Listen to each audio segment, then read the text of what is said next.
नमस्कार दोस्तों, स्वागत है आप सभी का हमारे चैनल परिदीप आई में। हमारे आगे आने वाले वीडियोज़ का नोटिफिकेशन अपने मोबाइल पर प्राप्त करने के लिए हमारे चैनल को सब्सक्राइब करें एवं बेल आइकन को प्रेस करें।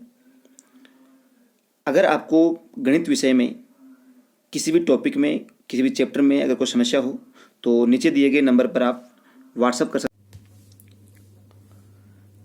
आज हम बात करते हैं एक्सरसाइज 18.1 की। पहला क्वेश्चन है, in a throw of a die determine the probability of getting a number more than 4। जब हम एक डाइस को फेंकते हैं तो उसमें सबसे पहले फेवरेबल आउटकम्स क्या क्या होते हैं।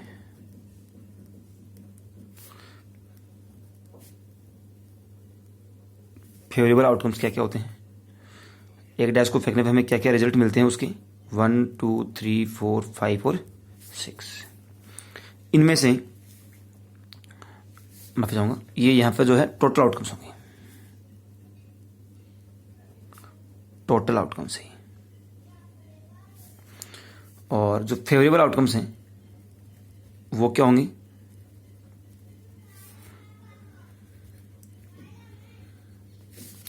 इसने बोला कि number should be more than 4, यानी 4 से बड़ा नंबर। तो वो क्या क्या हो सकते हैं, 5 और 6, यानी कितने हो गए, 2 नंबर तो ये हो जाएंगे और 6 नंबर क्या हो जाएंगे, ये हो जाएंगे। तो प्रोबेबिलिटी ऑफ इवेंट क्या होगी, favourable outcome upon total number of outcome. Favourable outcome मिले कितने, 2, और टोटल कितने मिले, 6। दोनों कैंसिल आउट हो जाएंगे, वैल्यू क्या मिल जाएगी, 1/3 हो जाएगी। Question number 2, a coin is tossed twice. तो पहले तो हमें यहीं से मिल जाएगा कि टोटल आउटकम होंगे वो कितने होंगे। जब कॉइन को हम 2 बार टॉस करेंगे तो उसके रिजल्ट्स क्या क्या हो सकते हैं, एच एच, यानी दोनों हेड, पहला हेड दूसरा टेल, पहला टेल दूसरा हेड, और दोनों टेल टेल हो सकते हैं। Find the probability of getting tails both time. दोनों बार में टेल आने की प्रोबेबिलिटी आपको फाइंड करनी है। तो ये कितने हो गए, 4। इसके फेवरेबल आउटकम देखो, बोथ टाइम्स टेल, दोनों में टेल, पहले में भी टेल दूसरे में भी टेल, ऐसा कौन सा है, ये। तो इसका फेवरेबल आउटकम क्या होगा, ये, और इसकी वैल्यू क्या है, 1। तो यहां पर इसकी जो प्रोबेबिलिटी होगी वो क्या होगी, favourable outcome upon total outcome, value क्या हो जाएगी, 1/4। अगला क्वेश्चन है, 1 number is selected at random from natural numbers from 1 to 17। 1 से लेकर के 17 तक जो नंबर थे उनमें से हमने एक नंबर सेलेक्ट किया। इसका मतलब यहाँ पे जो टोटल आउटकम बनेंगे वो क्या बनेंगे, 1 2 3 4 5 6 7 8 9 10 11 12 13 14 15 16 और 17। कितने हो गए, ये 17 नंबर हो गए। Find the probability that the number is prime. तो यहां पर फेवरेबल आउटकम की बात करेंगे अपन। फेवरेबल आउटकम कौन क्या होगा, नंबर प्राइम नंबर होना चाहिए। तो इन सभी में से मुझे वो सारे नंबर ढूंढने हैं जो कि प्राइम होते हैं। अब पहले क्वेश्चन ये आता है कि सिर्फ प्राइम नंबर होते क्या हैं। तो प्राइम नंबर की डेफिनेशन क्या होती है, प्राइम नंबर क्या होते हैं, वो नंबर होते हैं जो खुद की टेबल में आते हैं, जो या तो खुद की टेबल में आते हैं और या फिर 1 की टेबल में आते हैं, वो क्या होते हैं, प्राइम नंबर होते हैं। लेकिन इनमें 1 जो है वो प्राइम नंबर नहीं होता है, या दूसरे शब्दों में हम प्राइम नंबर की एक डेफिनेशन और दे सकते हैं, prime number is the number which has exactly 2 factors, जिसके सिर्फ 2 ही फैक्टर होते हैं, एक तो 1 होता है और एक वो नंबर खुद होता है, उसके अलावा उसको कोई फैक्टर नहीं होने चाहिए। तो यहां पर इसके फेवरेबल आउटकम कौन कौन से होंगे, जो प्राइम नंबर है वो होंगे।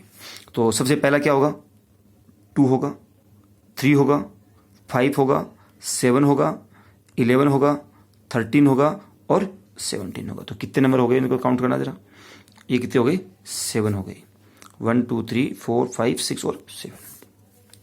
तो यहां से इसकी जो प्रोबेबिलिटी होगी वो क्या हो जाएगी, favourable outcome upon total outcome.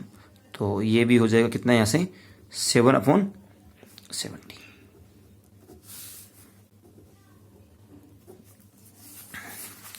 इसी प्रकार से क्वेश्चन नंबर 4,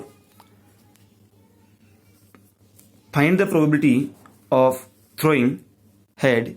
ये क्वेश्चन नंबर 4 आपका है find the probability of throwing head और tail alternatively in 3 successive tossing of a coin.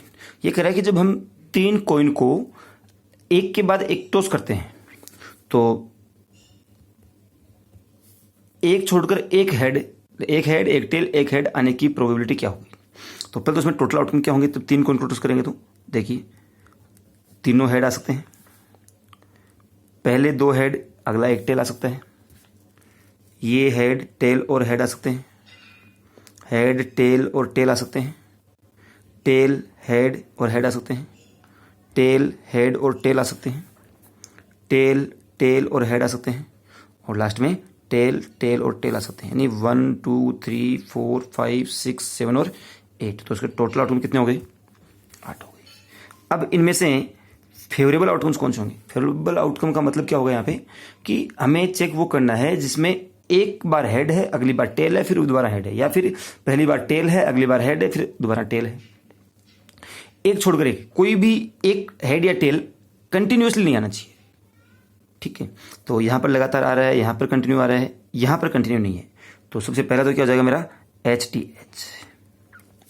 फिर यहां पर दोनों TT लगातार आ गए, यहां पर HH कंटिन्यू आ रहे हैं, THT यहां पर फिर से आपका अल्टरनेट है, तो ये हो जाएगा TH और T। फिर यहां पर कंटिन्यू आ रहे हैं दो TT, यहां पर TTT कंटिन्यू है। तो मेरे पास में फेवरेबल आउटकम कितने हो गए? 2। तो अब इसकी प्रोबेबिलिटी क्या होगी? वो हो जाएगी फॉर्मूला क्या होता है? Favourable outcome upon total outcome. तो ये हो जाएगी 2/8 यानी कि 1/4। Question number 5, find the probability that a non leaf year should have only 52 Sunday. तो पहले तो इसने बात की कि नॉन लीफ ईयर की बात कर रहे हैं। तो a non leaf year have 52 week and 1 day। ये एक दिन क्या हो सकता है? तो यहां पर टोटल आउटकम्स, ठीक है, to get only 52 Sundays we want that the last 1 day should not be Sunday. That may be Monday, Tuesday, Wednesday, Thursday, Friday and Saturday, but that last day should not be Sunday। तो यहाँ पर total outcomes क्या होते हैं? हम सिर्फ उस एक दिन के बारे में बात करेंगे। तो इसके टोटल आउटकम्स क्या क्या होंगे? संडे हो सकता है, लास्ट का एक दिन क्या हो सकता है? Sunday, Monday, Tuesday, Wednesday, Thursday, Friday और सैटरडे। तो कितने आउटकम्स हो गए टोटल? 7। फेवरेबल आउटकम्स क्या होंगे इसमें? इसने कहा कि संडे नहीं होना चाहिए, उसके अलावा कुछ भी हो सकता है। इसने कहा कि ओनली 52 संडे ही होंगे, मतलब 53 संडे नहीं होनी चाहिए उसमें। तो 53 संडे नहीं भाई, जब 52 कंप्लीट वीक हो गए तो 52 संडे तो होंगे, उससे कम तो हम किसी भी हाल में नहीं कर सकते। लेकिन ये जो लास्ट दिन अगर संडे हो गया तो उसमें कितने संडे हो जाएंगे? 53 हो जाएंगे। तो हम चाहते हैं कि जो लास्ट का एक दिन बचा वो दिन संडे ना हो। तो संडे ना हो तो बाकी तो सारे दिन हो सकते हैं। तो इसके दो फेवरेबल आउटकम हो क्या होंगे? Monday, Tuesday, Wednesday, Thursday, Friday और सैटरडे। तो ये कितने हो जाएंगे? 6।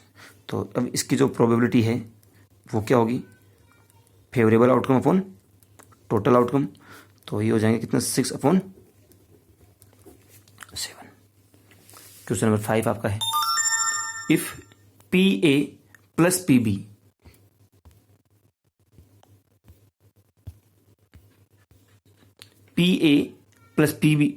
PA की वैल्यू दे रखी है 0.65, देन P नोट A की वैल्यू क्या होगी? तो P नोट A को हम ऐसे भी डिनोट कर सकते हैं PA बार। तो हमने पीछे एक पढ़ा था कि PA प्लस PA नोट की वैल्यू क्या होती है? यानी किसी भी एक इवेंट के होने और ना होने की जो टोटल प्रोबेबिलिटी है उनका सम क्या होता है? हमेशा 1 होता है। तो यहाँ पे PA कितना दे रखा है आपके पास में? 0.65 plus PA bar is equal to 1। तो जब यहाँ से इसको पॉइंट्स से उधर भेज देंगे तो ये कितना हो जाएगा? 1 माइनस 0.65। तो यहाँ से ये हो जाएगा PA bar is equal to 0.65। 35 ये हो जाएगी ए के ना होने की प्रोबेबिलिटी। ऐसे ही question number 7, on tossing 2 coins find the probability of getting only 1 tail. 2 coin को हम टॉस कर रहे हैं, तो यहाँ पर पहले तो टोटल आउटकम की बात करेंगे अपन। जब 2 कॉइन टॉस करेंगे तो क्या क्या उसके रिजल्ट हमें मिलेंगे। तो एच मिल सकता है, एच टी मिल सकता है, टी एच मिल सकता है और टी टी। तो टोटल आउटकम्स कितने हो गई 4। अब अपन बात करेंगे फेवरेबल आउटकम्स की। फेवरेबल आउटकम में क्या बोल रहा है, ओनली 1 टेल, केवल एक ही टेल आना चाहिए। तो एक टेल इसमें आ रहा है और इसमें आ रहा है, देखो इसमें 0 आ रहा है, तो ये मैंने बोला एक ही आना चाहिए, ना तो 0 ना एक से ज़्यादा। तो उसमें कौन कौन से होंगे, एक तो होगा एच टी और एक क्या हो जाएगा टी एच। तो इसके आउटकम्स कितने हो गए 2। तो इसकी जो प्रोबेबिलिटी होगी वो क्या हो जाएगी, favourable outcome upon total outcome. तो ये हो जाएगा 2/4 यानी कि 1/2। Question number 8, a dice is thrown twice, what will be that probability that the sum of the faces is 8। So the sum of faces is, first में पूछा 9 और second में क्या पूछा 13। तो सबसे पहले तो यहाँ पर टोटल आउटकम्स क्या होंगे। देखो बात यहाँ पर कर रहा है कि एक डाइस को चाहिए, तो बात एक ही है, एक डाइस को 2 बार फेंको या 2 डाइस को 1 बार फेंको। तो उनके सम के बारे में पूछा। जब भी अपन 2 डाइस को फेंकेंगे तो उनका टोटल जो रिजल्ट होगा वो हमें क्या मिलेगा, उसके जो टोटल आउटकम्स होंगे वो कितने मिलते हैं। वो अपने जो चैप्टर का पहला वीडियो बेसिक था उसमें हमने बताए थे। इस प्रकार से 36 आउटकम्स अपने को मिलते हैं। तो मैं दोबारा ये 36 ना लिख करके डायरेक्ट लिख रहा हूँ कि टोटल आउटकम्स कितने होंगे, उसमें 36 मिलेंगे अपने को। ठीक है यहाँ तक। तो ये हो जाएंगे कितने 36। इसमें फेवरेबल आउटकम्स कितने होंगे। अब यहां पर क्या पूछा है कि उनका सम कितना होना चाहिए, 9 होना चाहिए। तो सम 9 कौन कौन से में होगा, देखो सम 9 वाले ये नंबर अपने पास में रहे 6, 3, 5, 4, 4, 5 और 3, 6। तो इन ये जो 4 आपके पास में जो आउटकम्स हैं इनका सम कितना हो रहा है 9 हो रहा है। तो अपने पास फेवरेबल आउटकम्स कौन कौन से हो रहे हैं, देखिए 3, 6, 4, 5, 5, 4 और 6, 3। तो कितने हो गए ये 4। तो इसकी जो प्रोबेबिलिटी होगी वो क्या हो जाएगी, favourable outcome upon total outcome, यानी कि 4/36। और जब इसको अपन सोल्व करेंगे तो कितना हो जाएगा 1/9 हो जाएगा। इसी प्रकार से इसका जो सेकंड पार्ट है उसमें भी टोटल आउटकम कितने होंगे, वो तो 36 ही रहेंगे। अब यहां पर बात करते हैं अपन फेवरेबल आउटकम की। तो जब अपन उस टेबल को चेक करेंगे तो उस टेबल में क्या पूछा, क्या हमें क्वेश्चन में कि वो नंबर बताना है जिनका सम कितना हो 13 हो। यहाँ पे सम कितना पूछा है 13 पूछा है। तो हम जब इस टेबल में चेक करते हैं तो इस टेबल में क्या आपको कहीं पर भी सम 13 दिख रहा है क्या। देखो हमने सम वाला कॉलम ये वाला है, तो इनका सम 2 होता है 3, 4, 5, 6, 7, 8, 9, 10, 11 और 12, लेकिन 13 सम का कहीं है ही नहीं। तो 13 सम होने वाले जो फेवरेबल आउटकम्स है वो कितने होंगे 0 होंगे। तो जब 0 होंगे तो उसकी प्रोबेबिलिटी क्या होगी, favourable outcome upon total outcome. और ये कह दें कि 0/36 यानी कि 0 होगी। और याद रखिए ये बात भी कि जिस भी इवेंट की प्रोबेबिलिटी 0 होती है उसको हम क्या बोलते हैं, इम्पॉसिबल इवेंट बोलते हैं। इम्पॉसिबल इवेंट बोलते हैं। जिसकी प्रोबेबिलिटी 0 होती है वो इम्पॉसिबल इवेंट है, जिसकी प्रोबेबिलिटी 1 होती है वो क्या होता है, सर्टेन इवेंट है, कंफर्म है वही होगा। जैसे किसी एक मैच में कोई सपोज करो कि एक मैच हो रहा है ऑस्ट्रेलिया वर्सेज कनाडा का, कोई क्रिकेट मैच हो रहा है, तो उसमें हम ये कह सकते हैं कि ये मैच तो ऑस्ट्रेलिया ही जीतेगा, कंफर्म है। तो इसका मतलब ऑस्ट्रेलिया जीतेगा कंफर्म, इसका मतलब क्या है कि हमने जो पुराने मैचेस की हिस्ट्री या उनके प्लेयर्स के बारे में जानकर के बाद में हमने बताया कि वो मैच ऑस्ट्रेलिया ही जीतेगा, तो उसकी प्रोबेबिलिटी अगर कंफर्म आपने कह दिया कि वो मैच ऑस्ट्रेलिया ही जीतेगा, इसका मतलब उसकी प्रोबेबिलिटी क्या है 1 है, मैक्सिमम प्रोबेबिलिटी है। तो जितनी ज़्यादा प्रोबेबिलिटी होती है उतना ही ज़्यादा आपका जो इवेंट है वो क्या होता जाता है, सर्टेन इवेंट होता जाता है। और जैसे जैसे उसकी प्रोबेबिलिटी 1 होती जाती है वैसे वैसे वो क्या होता है, इम्पॉसिबल इवेंट होता जाता है। इसी प्रकार से क्वेश्चन नंबर पर बात करेंगे 9 की।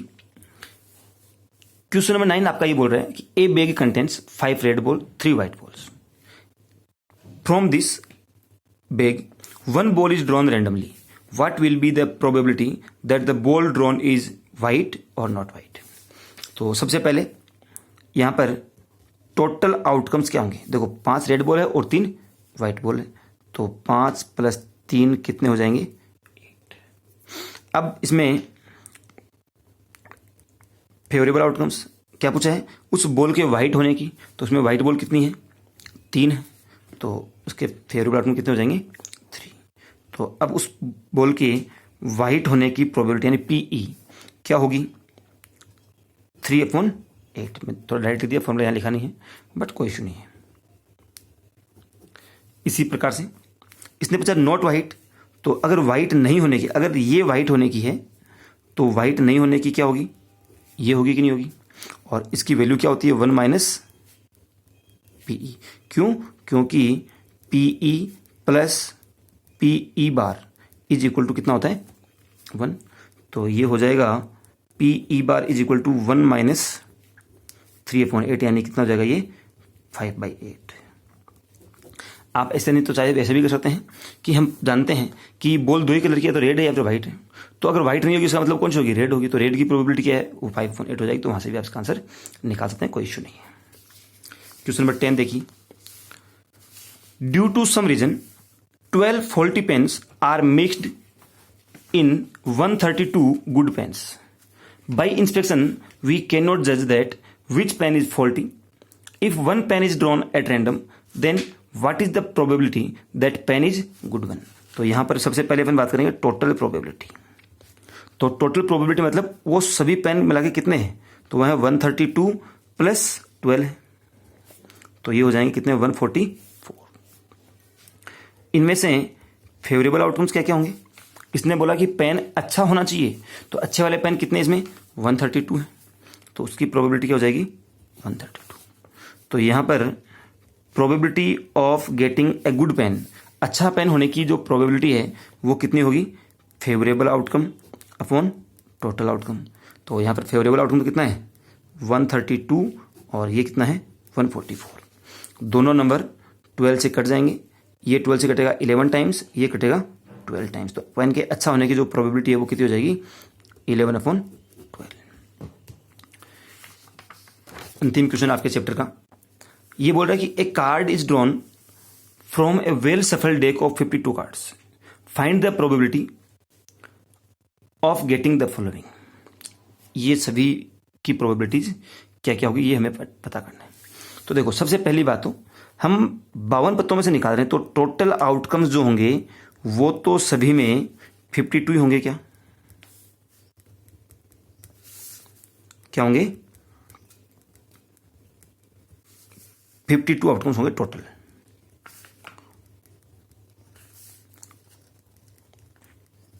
यहां तक कोई समस्या नहीं है। अब उनमें से हमें ढूंढना क्या है फेवरेबल आउटकम्स कितने होंगे। देखो सबसे पहले बोला जेक ऑफ रेड कलर। अब रेड कलर में कौन कौन से होते हैं, 2 रेड कलर होते हैं, कौन कौन से, पहला डायमंड और दूसरा हार्ट। और एक कलर में एक ही जेक होता है, तो एक डायमंड का जेक होगा और एक हार्ट का जेक होगा, तो जेक कितने हुए 2 हुई। तो इसकी जो प्रोबेबिलिटी होगी वो क्या हो जाएगी 2/52 यानी कि 1/26। क्वेश्चन नंबर 2 देखिए, इसमें पूछा कार्ड ऑफ रेड कलर, तो रेड कलर के जो कार्ड हैं उनकी बात करेंगे। तो एक कलर के कितने कार्ड होते हैं 13 कार्ड होते हैं, ये हमने पिछली वीडियो में बताया था। पहले वीडियो में एक कलर के कितने कार्ड होते हैं 13 कार्ड, कौन कौन से 2 3 4 5 6 7 8 9 10, फिर जे क्यू के और ए। तो एक कलर कितने होते हैं 13 कार्ड होते हैं। इसने पूछा कि रेड कलर, तो रेड में कौन कौन से होते हैं डायमंड और हार्ट होते हैं, तो 13 + 13 कितने हो गए 26। 13 + 13 यानी कि टोटल जो रेड कलर कार्ड कितने हो गए 26। तो अब उसकी प्रोबेबिलिटी क्या होगी 26/52 यानी कि 1/2 होगी। सेकंड पूछा है एस ऑफ हार्ट, यानी कि हार्ट यानी पान का इक्का आने की। तो अब भाई वो जो 52 कार्ड्स हैं, उनमें पान का इक्का तो केवल एक ही होता है, तो ये हो जाएगा 1। तो उसकी जो प्रोबेबिलिटी होगी वो कितनी हो जाएगी, 1/52। फिर क्वीन ऑफ डायमंड, तो यहाँ पर भी वही सेम इक्वेशन है ऑलमोस्ट। जो 52 कार्ड्स है उनमें डायमंड यानी ईंट, तो ईंट की क्वीन होने की प्रोबेबिलिटी, तो ईंट की क्वीन तो एक ही होगी इन 52 पत्तों में, तो ये हो जाएगा PE is equal to 1/52। Card of spade, उनमें स्पेड का कार्ड होने की, तो स्पेड के टोटल कार्ड कितने होते हैं, 13 कार्ड्स होते हैं, तो उसकी प्रोबेबिलिटी कितनी हो जाएगी, 13/52। दोनों कट रहे हैं तो ये हो जाएगा 1/54। ये इसकी प्रोबेबिलिटी हो जाएगी। तो इस प्रकार से आपका जो चैप्टर प्रोबेबिलिटी वाला है, चैप्टर नंबर 18, वो कंप्लीट हो चुका है। Thank you.